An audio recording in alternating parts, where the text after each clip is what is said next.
दोस्तों, प्राचीन समय में हमारे भारत को सोने की चिड़िया कहा जाता था, क्योंकि हमारे भारत जितनी दौलत किसी भी और देश के पास नहीं थी। लेकिन कुछ सालों बाद अंग्रेजी शासक ने हमारे देश पर कब्जा कर हमें लूट लिया। अंग्रेजों ने भारत से 45 ट्रिलियन डॉलर की संपत्ति लूटी है। ये पैसा इतना ज्यादा है कि इसका अंदाजा आप इसी बात से लगा सकते हो कि ये रकम अमेरिका की मौजूदा जीडीपी से लगभग 2 गुना ज्यादा है। लेकिन दोस्तों, क्या आपने कभी सोचा है कि अगर अंग्रेज भारत नहीं आए होते तो कैसा होता हमारा हिंदुस्तान? एक तरफ कुछ लोग अंग्रेजी शासक को अच्छा कहते हैं तो कुछ लोग इसे बुरा बताते हैं। हकीकत क्या है, आज हम आपको इस वीडियो में बताएंगे। तो इस वीडियो का लाइक हम सिर्फ 50 रखते हैं, इतना तो जरूर कर देना मेरे भाई। तो चलते हैं वीडियो की तरफ। भक्ति की इस शक्ति को बढ़कर दिखाना चाहिए। मैं रहूं या ना रहूं, भारत ये रहना चाहिए। दोस्तों, शुरुआत में अंग्रेज सिर्फ व्यापार करने के लिए भारत आए थे, लेकिन सोने की चिड़िया भारत उन्हें इतना भा गया कि अंग्रेजों ने इस पर कब्जा करना चाहा। इसके लिए अंग्रेजों ने सबसे पहले छोटे छोटे राज्यों को अपना अधीन करना शुरू किया, और जब छोटे छोटे राज्य उनके कब्जे में आ गए तो उन्हीं की शक्तियों से बड़े राज्यों को भी अपने कब्जे में कर लिया। पूरे भारत वर्ष में कब्जा करने के बाद सबसे पहले अंग्रेजों ने भारत की कृषि व्यवस्था को कमजोर करना शुरू किया। परंपरागत फसलों की जगह किसानों से नील, चाय, तंबाकू, कपास, रुई जैसे फसल उगाने पर मजबूर किया।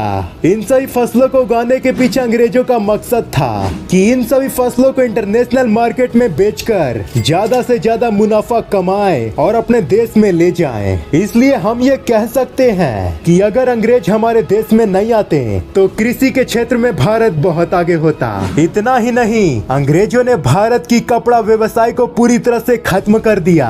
अंग्रेज कपड़ा बनाने के लिए भारत से कच्चा माल सस्ते में खरीदते थे और फिर उसे इंग्लैंड के मशीनों में तैयार करवाते थे और फिर उसी कपड़े को भारत में ऊंचे दाम पे बेचते थे। इतना ही नहीं, अंग्रेजों ने हमारे सामाजिक परंपराओं को भी खत्म कर दिया। पहले हमारे देश में शिक्षा के लिए गुरुकुल हुआ करती थी, लेकिन फिर अंग्रेजों ने स्कूल को इंट्रोड्यूस किया और तब से हम भारतीय स्कूल में ही पढ़ने लगे। इन स्कूलों का मतलब भारतीयों को शिक्षा प्रदान करना बिल्कुल भी नहीं था, बल्कि अंग्रेजों को अपनी नौकरशाही में पढ़े लिखे भारतीयों की जरूरत थी। और अंत में अंग्रेज जाते जाते भारत को 2 टुकड़ों में बांट दिया।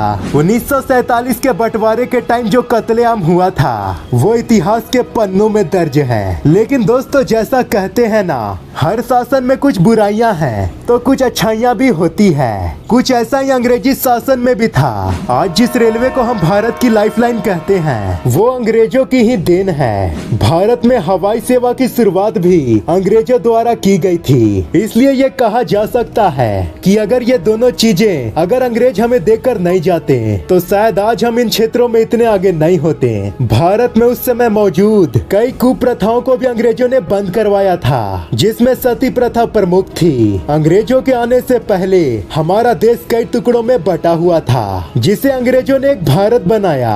इसलिए ये माना जा सकता है कि अगर अंग्रेज भारत नहीं आए होते तो शायद आज भी हिंदुस्तान टुकड़ों में बटा होता।